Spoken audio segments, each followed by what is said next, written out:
Despertar Espírita, uma reflexão sobre o sentido da vida. Está começando mais uma edição do programa Despertar Espírita, uma reflexão sobre o sentido da vida, que você acompanha aqui na TV Diário, pode acompanhar também pelo YouTube, sempre tratando de assuntos que fazem parte da doutrina espírita. Na companhia da Márcia Difo, do Jorge Brandão, da Carmen Colomé e, é claro, sempre da sua companhia.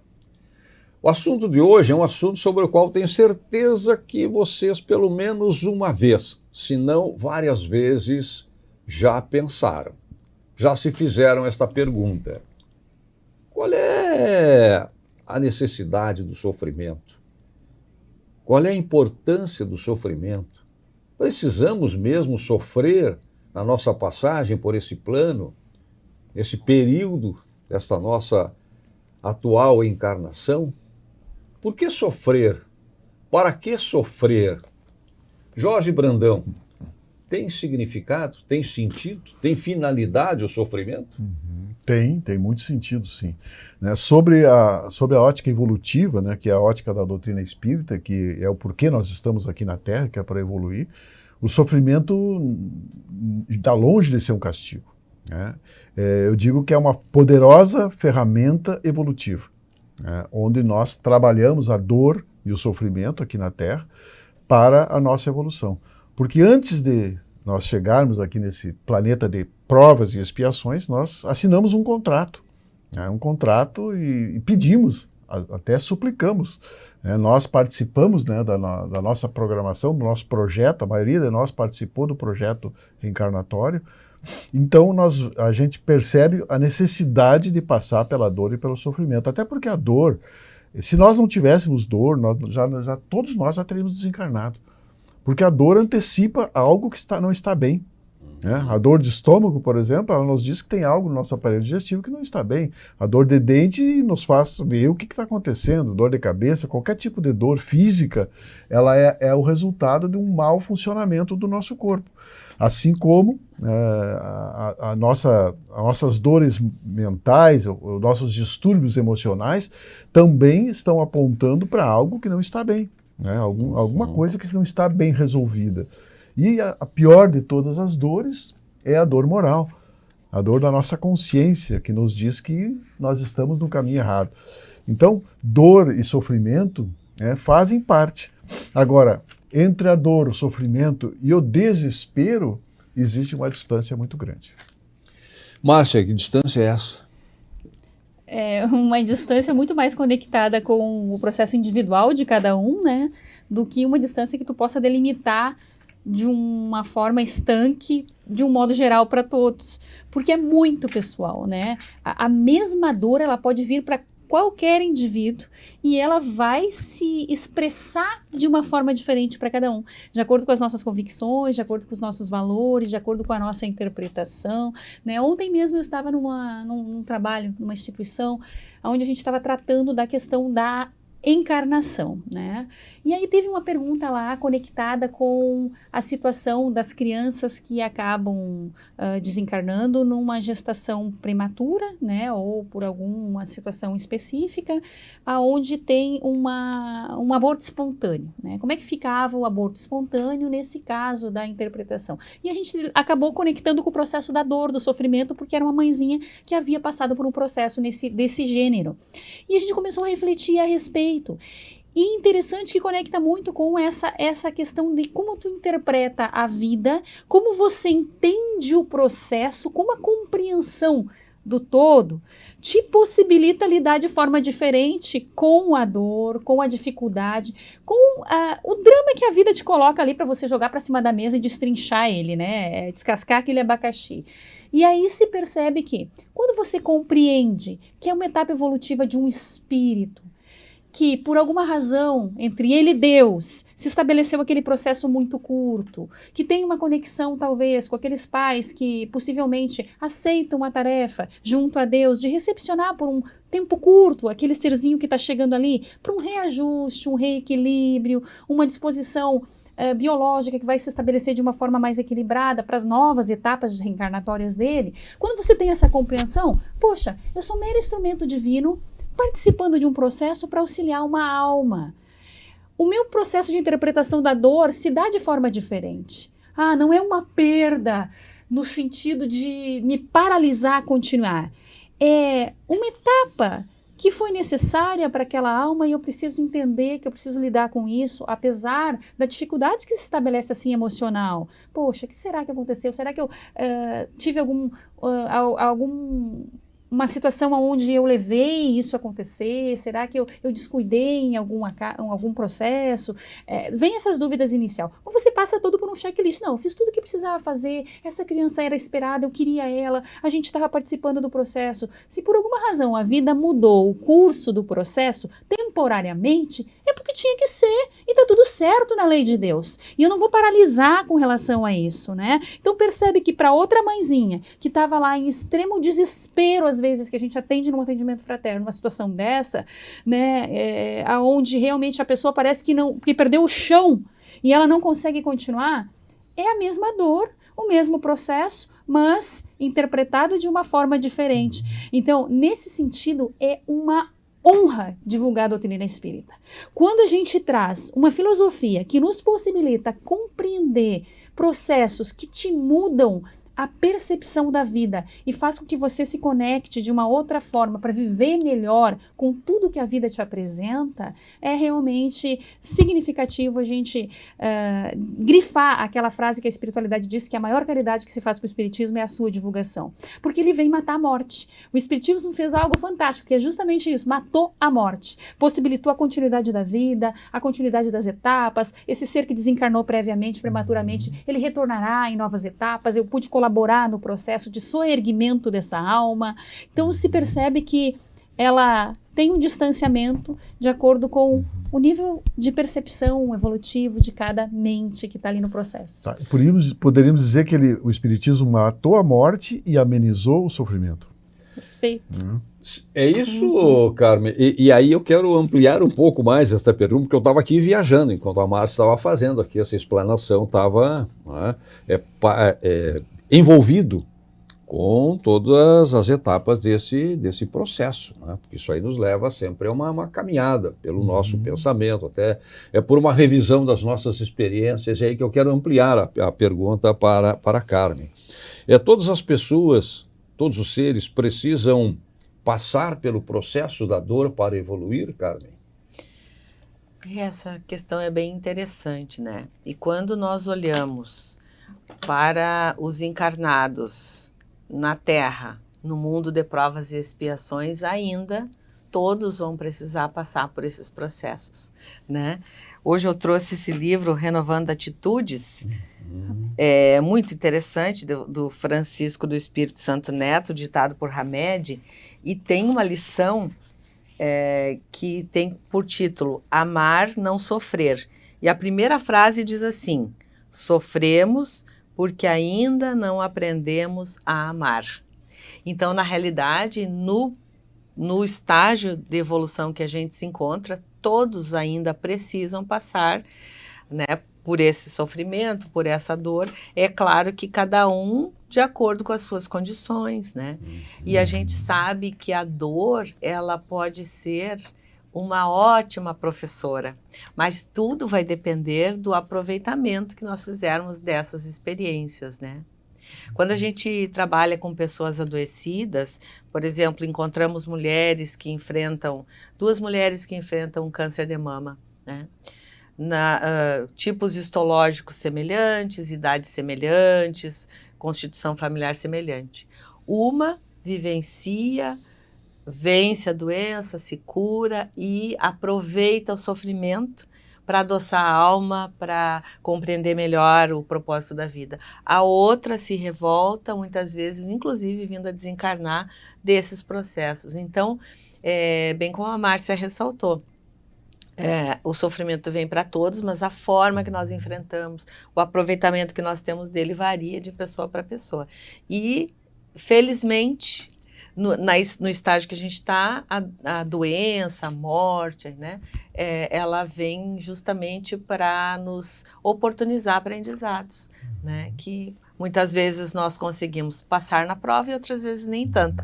Quando não passamos, repetimos a experiência. É muito, muito bom, é muito prático. Eu gosto dessas explicações assim, que as pessoas também gostam, né? Tenho certeza, né? Essa comparação do que reage, a forma de reagir diante da dor e da doença, né? Esse livro, Renovando a Atitude, de Hamed, eu trouxe uma outra frase aqui de Hamed do livro As Dores da Alma. Tá? E uma frase curta, mas que realmente daria um programa, tá? Que é o seguinte: sofremos porque queremos eternizar o efêmero e fugir do que é inevitável. Tá? Eternizar o que é efêmero e fugir do que é inevitável. Né? Então, o que é inevitável aqui na nossa vida?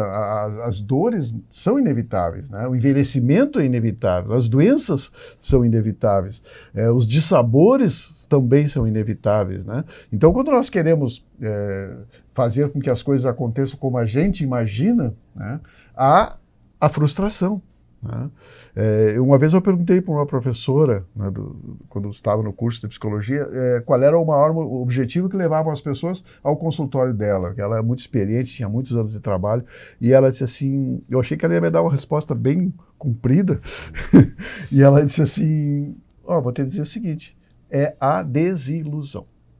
Então, realmente, né, nós muitas vezes nós nos desiludimos por nos iludirmos, né? Agora, a vantagem da desilusão é que acabou a ilusão. Né?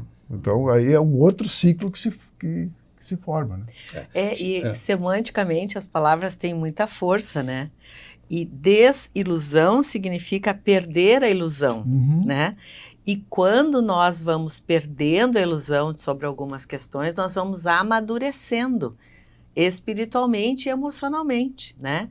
E esse processo de envelhecimento também ajuda, né? Quando nós encaramos de frente essas questões, a nos desiludir. Mas, por outro lado, a oportunidade de valorizarmos aquilo que não é efêmero, aquilo que não é passageiro, né? Aquilo que não é supérfluo, né? Aquilo que é verdadeiro. Então, talvez a bênção de envelhecer seja também essa oportunidade, né, de nós darmos valor àquilo que realmente tem valor e nos desiludirmos daquilo que a gente achava que enchia o nosso vazio existencial e que, na realidade, não nos acompanhará na vida espiritual. Passageiro. É absolutamente passageiro. E aí aquilo que o Jorge disse, né? Muitas vezes nós partimos da tentativa de eternizar o que é efêmero. O que é efêmero? O que significa nos apegarmos ao que é material, que é finito, que tem prazo para começar e para terminar. Aí sim, porque tudo que é material, tudo que é físico, tudo que é orgânico, tudo que é humano, tudo que é deste mundo, tem prazo de validade. As cadeiras que nós estamos sentados agora têm prazo de validade, as nossas casas têm prazo de validade, a água que a gente toma tem prazo de validade. Nosso corpo. O nosso corpo tem prazo de validade, né? Porque a gente envelhece, adoece, às vezes, até antes de envelhecer e falece. Do ponto de vista físico, do ponto de vista orgânico, né? A gente morre. Porque os nossos órgãos chegam ao seu limite, chegam a um processo de falência. Mas aí, quando a gente amplia esse olhar para o que é eterno, para o que é verdadeiro, pronto, aí não tem limite. Com uma grande diferença, nós fomos criados pelo ser que não erra. Por isso que quando a Márcia diz que o Espiritismo matou a morte, é absolutamente verdadeiro. E é lógico, é racional, porque nós, em essência, somos espíritos. Hoje o nosso corpo alberga, né, o espírito, criado por Deus. E para Deus a margem de erro é zero. É por isso que, do ponto de vista lógico, nós podemos afirmar que a morte não existe. Por quê? Porque nada vai terminar com aquilo que Deus criou. Então a questão toda é compreender a finalidade da dor. E aí a pergunta que eu quero agora fazer para a Márcia. Dor, sofrimento, é bênção ou é castigo? Depende, a gente pode encarar das duas formas, né? A Carmen trouxe uma questão bastante interessante, que é a questão do planeta em que a gente vive, né? Planeta de provas e expiações. A gente sabe que no planeta de provas e expiações haverão choros e ranger de dentes. Haverão dificuldades postas ali para exercitar a alma humana a um processo de evolução. Então, teremos experiências difíceis, complicadas, mas a escolha da dor se percebe que é muito mais uma escolha, é uma opção, porque as dificuldades ela vem, o sofrimento aparente ele está posto, mas como eu encaro isso, se eu levo para um lado de dor, no sentido de pesar, é uma escolha minha. Então, se percebe que há um certo distanciamento, né, entre você passar pelas dificuldades que a vida te apresenta e você encarar isso como um sofrimento e algo penoso para a tua caminhada evolutiva, né? O Jorge trouxe algumas reflexões a respeito dos tipos de dor ali. A dor física, a dor moral, né, dores da angústia, do desprezo, o desrespeito, a ingratidão, dores que causam na alma humana também, não apenas fisicamente, um processo de levar-nos a uma percepção diferente da vida. Então, a dor, ela vem realmente como esse convite, né? E a escolha, ela é individual. O que eu faço com ela? Será que a dor vem apenas para me causar um processo de sensação ou tem uma finalidade maior na minha vida? O que a vida quer me apresentar? O que eu ainda não compreendi que está doendo tanto? O que eu ainda preciso entender para que esse processo se destrinche de uma outra maneira e ainda que não se tenha uma solução específica, imediata, nessa encarnação, porque haverão dificuldades que serão para uma vida toda. Uma família que tem uma doença degenerativa de longo prazo, uma situação de Alzheimer familiar, né, um processo mais complicado com uma criança que nasce com dificuldades físicas, limitações que não serão superadas. Sem visão, por exemplo. Ainda que a ciência, a medicina, toda a capacidade financeira te possibilite talvez algo, não haverá uma mudança. Então aquela situação ali está solucionada. Está solucionada. Como eu encaro esse processo e eu consigo viver com saúde e harmonia familiar, apesar da dificuldade que está posta ali, é que faz toda a diferença. A família que funciona bem não é aquela isenta de problemas. Essa não existe na face da Terra. A família que funciona bem é aquela que consegue, apesar das dificuldades que se apresentam ali no contexto, viver bem. Os filhos sendo educados no processo, aprendendo a respeitar o idoso, o familiar com dificuldade, aprendendo a auxiliar aquele que tem maiores limitações, aprendendo a compartilhar, porque certamente enquanto tu está educando essa criança para esse processo, você está educando ele para o teu futuro também, porque você vai chegar num estágio de velhice e vai precisar de um auxílio, né? A vida tem caminhares diferentes, ainda que eu tenha todos os recursos para me sustentar, e daqui a pouco se tem um revés financeiro, uma situação nova que surge no propósito da vida, até para que eu aprenda que não é o dinheiro que compra tudo, né? Então, existem situações assim, então você percebe que essa questão é muito profunda e não tem uma resposta pronta. É verdade. Depende, né, da forma como nós encaramos a dor, né, e compreendemos ou não a sua finalidade, a sua razão, tá? Porque Jesus disse, né, no mundo tereis aflições. Então, isso que a Márcia falou, né, todos nós passaremos pelos nossos percalços, pelos nossos problemas, pelos nossos desafios e pelas nossas provações. Mas ele sempre deixa uma palavra de esperança, de conforto, de consolo e de motivação para ânimo, a superação. E ele diz isso. No mundo tereis aflições, mas tende bom ânimo. Tende bom ânimo. Eu venci o mundo. Eu venci o mundo. Como é que é vencer o mundo? É compreender as vicissitudes desta nossa experiência corporal. Não é por acaso, né, que o Cristo Consolador vem depois do bem-aventurados os aflitos, sim, né? E o Cristo Consolador é um dos maiores capítulos ali, né? Porque realmente ele está ali presente para nos ajudar, né? Então essa é uma questão importantíssima, porque ele diz que nós teremos aflições, mas ele diz que ele vai estar conosco, né? E quando a gente ouve falar de, nós estamos num mundo de provas e expiações, estamos num mundo de provas e expiações, mas o que é isso? Provas são tudo aquilo que acontece para a gente crescer, para a gente evoluir. E expiações, resgate de débitos, né, que todos nós temos. Então, todos nós estamos em provas e expiações. Né? Então, é importante, né, que nós temos o objetivo aqui da evolução, que é o nosso objetivo número 1, né, e não tem outro caminho de evoluirmos também se nós não fizermos a nossa parte, né, como um bom exemplo em todos os lugares que nós tivermos, porque nós somos co-criadores. Eu sempre gosto de frisar isso, nós somos co-criadores. Então Deus conta com cada um de nós. E é por isso que a nossa bandeira, né, da nossa querida doutrina espírita é: fora da caridade não há salvação, ou ainda, fora do amor não há evolução, como Hamed nos coloca. Né? Então, isso é importante a gente estar consciente, que a gente diz assim, o meu espírito. Não, eu, espírito, estou provisoriamente num corpo. Né? Não o meu espírito, não, eu sou o espírito, né, que estou provisoriamente nesse corpo. Então, quanto mais consciência nós tivermos disso, menos nós vamos dar valor às dificuldades. Né? Porque, por exemplo, na questão do suicídio, que é algo que eu tenho trabalhado muito, né, toda a medicina, espiritualidade, todo mundo sabe que são múltiplas causas, mas existe uma coisa que está em todos os momentos do suicídio, que é o desespero.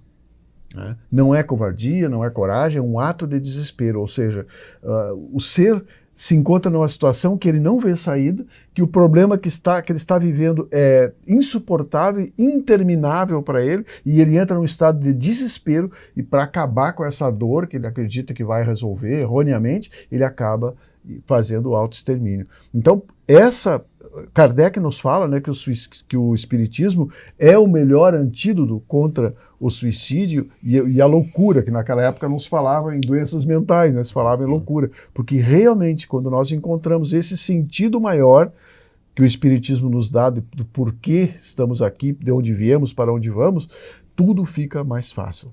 Muito bem. Chegamos no final do nosso primeiro bloco, né, e eu quero deixar no ar uma pergunta. Falamos sobre dor, sobre sofrimento, sobre a sua finalidade, sobre a sua razão, sobre a sua importância. E tem uma pergunta que às vezes se faz. É permitido diminuir o rigor das próprias provas? O Despertar Espírita faz o intervalo e já volta abordando esta e outras questões.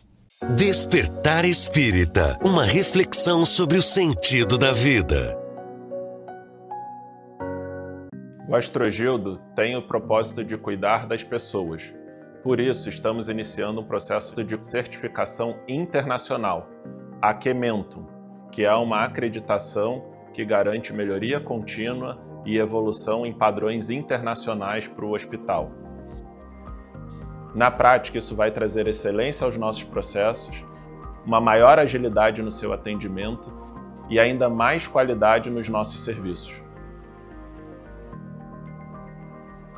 Acreditação, um padrão internacional de qualidade para fazer do Astrogildo um complexo ainda mais completo, sempre com você. Cansado de internet lenta? Chega de problema. Venha para a ACNet, uma das melhores internets de Santa Maria. 4.9 estrelas de avaliação dos clientes no Google. Atendimento local no WhatsApp. 41 41 40 10. ACNet, fibra ótica de verdade. So darling, take my hand, you got to understand. I don't wanna just be friends. Come away with me and live my fantasy. I don't wanna just be friends.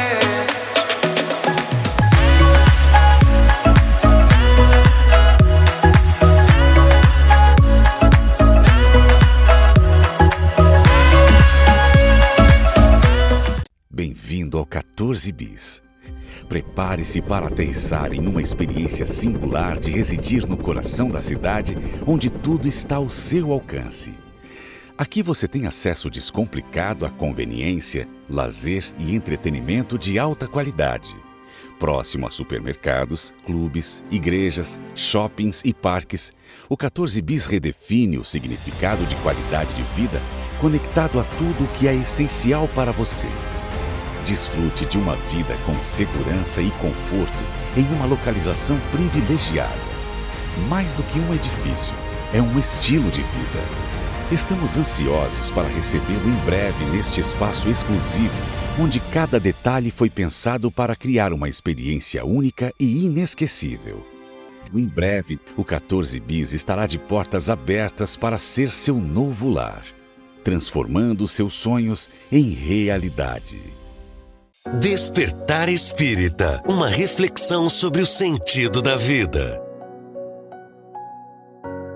Estamos de volta com o programa Despertar Espírita, uma reflexão sobre o sentido da vida que você acompanha aqui na TV Diário e também pode acompanhar pelo YouTube, na companhia da Carmen Colomé, do Jorge Brandão, da Márcia de Faux.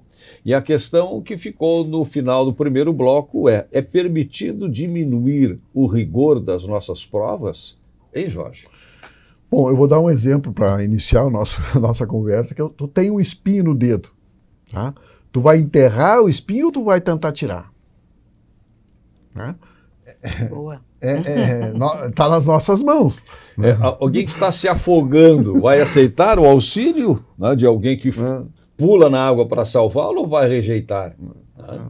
Então, nós temos o direito, né, e até o dever de buscar aliviar as nossas dores. Né? Então, isso faz parte, é da nossa natureza, né? Da nossa natureza, porque nós não somos masoquistas, né? Ninguém gosta de sofrer, nem o espírita, nem ninguém gosta de sofrer. Agora, quando nós entendemos o porquê da dor, fica mais fácil, né? O sofrimento se torna mais ameno, né? E talvez uma das grandes possibilidades, né, de nós diminuirmos as nossas dores é o trabalho no bem.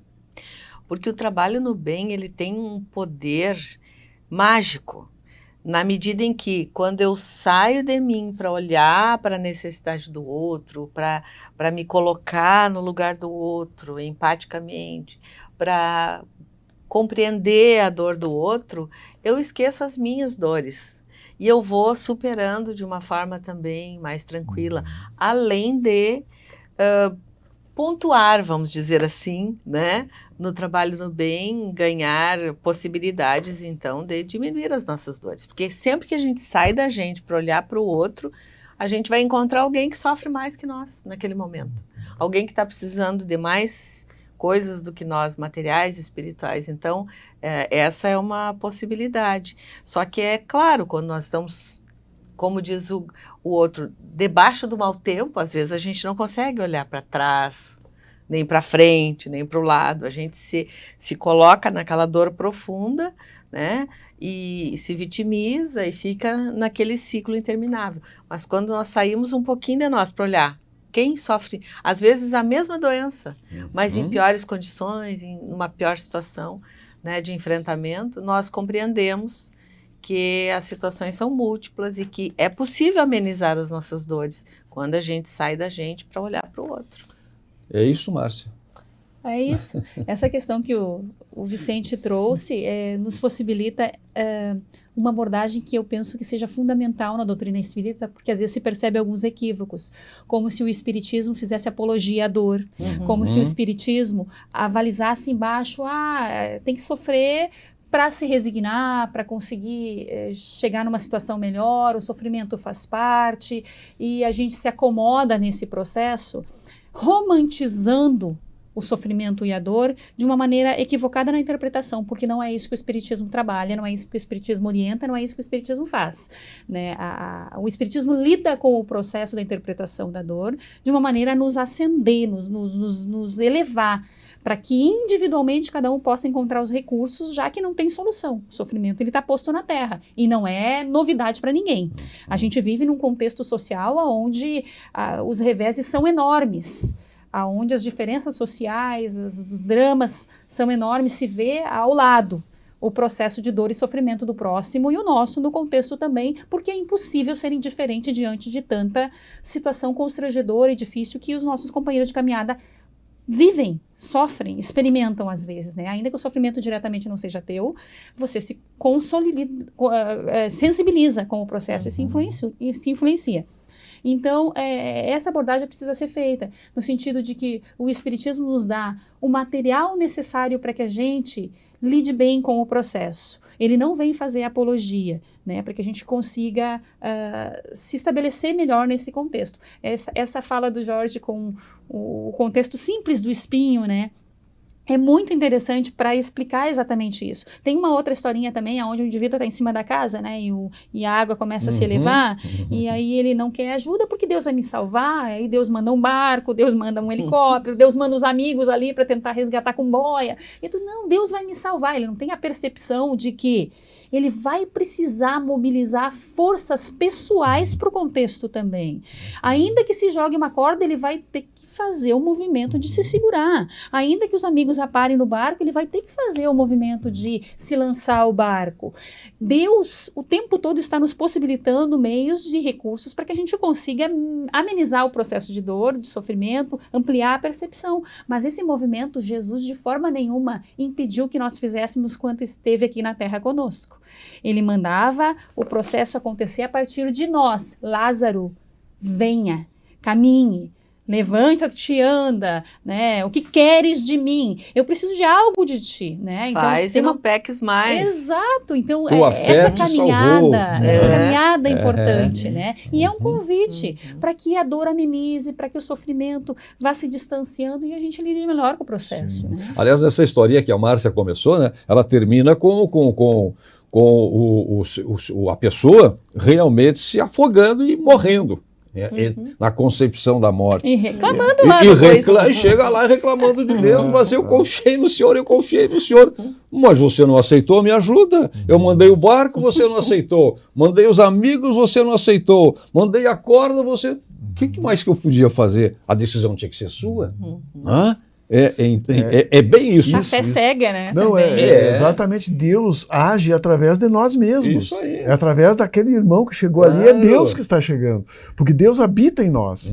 E é através da ação de cada um, né, que a gente pode ser auxiliado. E precisa ser auxiliado. Por isso da caridade. E em tudo tem que ter a nossa decisão. Márcia, Carmen, Jorge, tudo tem que ter a nossa decisão. Sim, nosso anjo da exatamente. guarda está aqui, está de plantão, ele quer agir, mas tem que ser acionado. Porque nós temos anjos da guarda fora de nós e aqui na Terra. Exatamente. Quantas vezes a gente acha que acaso alguém nos ajudou, Isso. às vezes nos amparou, mas o que a Carmen levantou é fundamental. Trabalho voluntário é importantíssimo, é importantíssimo. Trabalho voluntário está acontecendo agora no mundo, milhões de pessoas estão trabalhando voluntariamente. Agora mesmo, enquanto está havendo aquelas guerras lá, muita gente está lá, os médicos sem fronteiras, os enfermeiros, os psicólogos, todos. Agora mesmo, esses dias eu vi que morreram os ajudantes lá, auxiliares que estavam lá. Então assim, poxa vida, se não fosse o trabalho voluntário, eu não sei o que seria da nossa Terra, do nosso planeta, verdade, né? Então, além dos grandes grupos de orações que estão sendo formados. Uma corrente. Sim, voluntariamente também. Voluntariamente. Então, a gente pode ajudar sempre, seja através de uma prece, seja através de uma atitude, seja um trabalho voluntário. Como isso é importante, né? Isso não depende de rótulo, de religião, né? Depende do amor, né? Do amor, né? Isso que a Carmen colocou, né? E essa questão do protagonismo nosso, né? Porque tem sempre alguém que é alvo do maior sofrimento. Por exemplo, aquela pessoa que está vivenciando aquele adoecimento, né? Mas a família toda adoece também. De alguma forma isso extravasa para a sociedade, de alguma maneira, né? Ela deixa de trabalhar, ela... tem repercussões dos mais variáveis níveis, mas o protagonista somos sempre nós, né?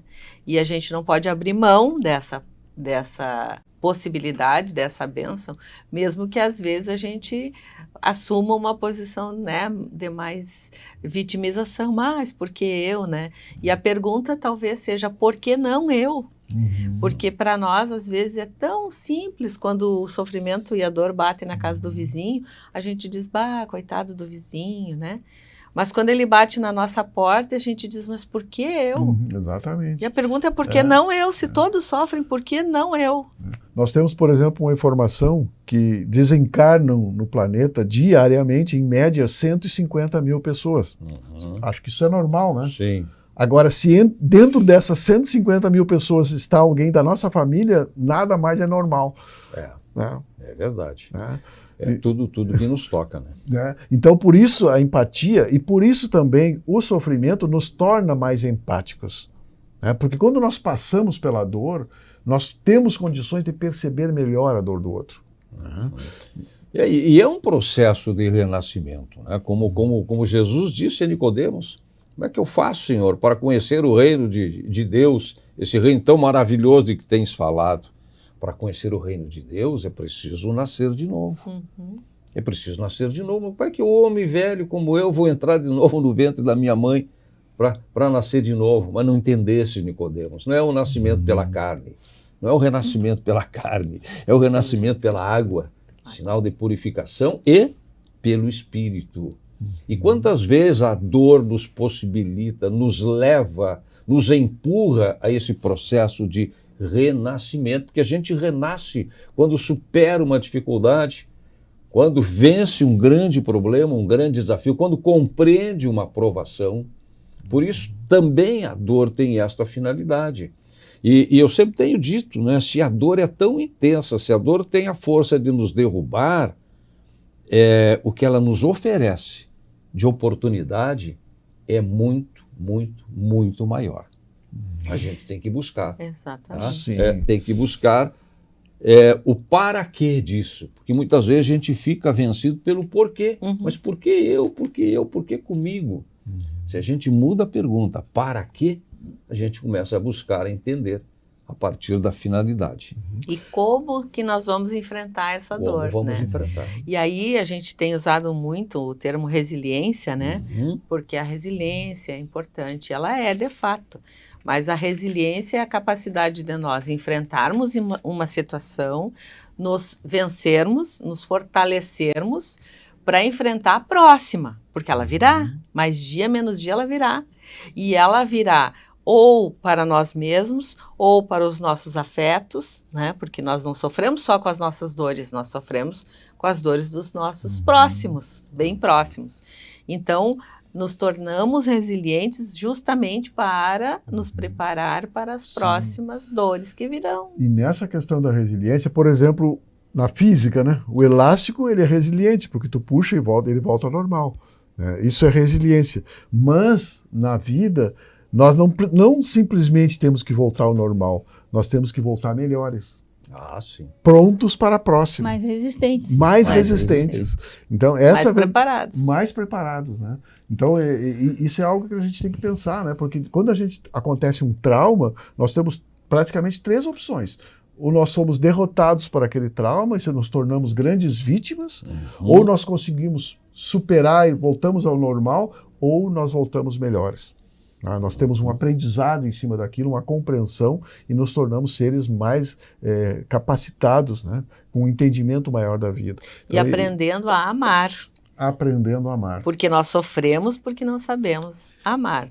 Então, provavelmente no mundo regenerado, porque nós estaremos mais regenerados, mais evangelizados, teremos menos sofrimento. Não a ausência absoluta ainda, né, de sofrimento, mas bem menos sofrimentos do que enfrentamos aqui. Então, quando chegará o mundo de regeneração? Quando nós nos evangelizarmos. Cada um de nós. Depende de nós. Depende de nós. Não é uma mágica, né, divina. Essa é uma esperança, né, que às vezes é aumentada com a aproximação do mundo de regeneração. Ok, ele está chegando aí. Vai chegar quando? Não sei, vai chegar, tá? Está cumprindo a sua trajetória, a sua caminhada. Mas tem uma outra coisa que eu considero sempre muito importante, que não basta ficar esperando um mundo de regeneração como se fosse uma locomotiva milagrosa que vai passar, vai me pegar na estação e vai me levar para um outro destino. Se eu não estiver preparado, se eu não estiver com o bilhete na mão, eu vou ficar na estação, o trem vai passar e eu vou continuar aqui. Então, isso exige também de nós uma preparação. E aí vem de novo a questão da dor, do sofrimento e de todas as lições, né, que o mundo sempre está nos oferecendo no dia a dia. Com certeza. E quem está nesse nível de já estar preparado não chegou nesse nível sem um esforço e um caminhar, né? Deus não faz espíritos perfeitos já anjos no processo. Então, todos que estão nos dando exemplo aí de resignação, de coragem, de persistência, passaram por todo esse processo também de treinamento com a vida, né? Então, no Céu e Inferno tem o caso de uma menina, a Clara Rivière, ela, 10 aninhos de idade, ela passou por extremo sofrimento, né? E aí era um exemplo de resignação. Então, se percebe que muitas vezes aquele que sofre é quem dá o melhor exemplo. E não necessariamente o outro, né, que está no processo, acompanhando todo o movimento, né? Então, aquela criança em profundo sofrimento aparente do processo degenerativo que já passava há longos anos, era o alicerce da família enquanto resignação, enquanto coragem, enquanto falar de valores da vida, falava da vida futura, da continuidade da vida. Kardec relata de maneira muito bela esse trecho, essa história lá em O Céu e o Inferno. E aí a gente traz para outros exemplos que a gente há pouco tempo teve contato aqui. Chico, apesar do sofrimento, das dificuldades pelas quais esse ser passou ao longo da vida, porque não foi fácil, desde criança, sofrimentos físicos, torturas, né, dores, a dor física dos olhos, a visão, para trazer aqueles relatos por longas horas, para aliviar a dor do outro, sem pensar em si. Então, tu percebe ali que aquele que consola, muitas vezes, está com o processo ali, sendo carregado junto, sendo aliviado, bem como a Carmen trouxe, a partir da doação, do trabalho voluntário, do amor. Ele nem se dava ao luxo de pensar na dor dele, olhando para tanta dificuldade posta à frente, né? Então, é um nível que talvez a gente vai chegar, certamente em maior ou menor grau, a curto prazo ou a longo prazo, e certamente isso vai acontecer, de acordo com a nossa movimentação interior, como o Vicente trouxe, nesse processo de não esperar as coisas cair do céu, fazer esse movimento de ir em busca, preparar o nosso bilhete, né, para quando realmente esse trem passe. E aí eu fico imaginando, não é, a grandeza de luz de seres. A Márcia trouxe o exemplo, sempre muito oportuno, do Chico Xavier, Francisco de Assis, Paulo, não é? Olha, o sofrimento que eles decidiram enfrentar, passar, não é? Porque só mesmo movidos por uma grande luz. E até a gente, às vezes, tem uma certa dificuldade de compreender. Francisco de Assis, que tinha uma vida confortável, materialmente, financeiramente, abriu mão de tudo para viver, se alimentando, às vezes, das sobras dos outros, não é? Mas só uma grande luz para dar essa consciência da importância de fazer a diferença entre aquilo que o Jorge trouxe há pouco, eu quero recuperar mais uma vez, de eternizar o que é efêmero. Porque nós ainda estamos muito apegados ao que é material. Muitas vezes nós confundimos o sucesso de uma pessoa com seus bens materiais, com seu status, não é? O que não é ruim. Não é ruim dentro daquilo que cada um também é convidado a alcançar no seu progresso, que é normal. Mas esta compreensão a que alguns espíritos chegam me dá a dimensão de que vamos chegar lá sim, Márcia. Mas eu acho que vai demorar um pouco ainda, né? Mas tudo bem, vamos continuar na caminhada. Vamos continuar na caminhada.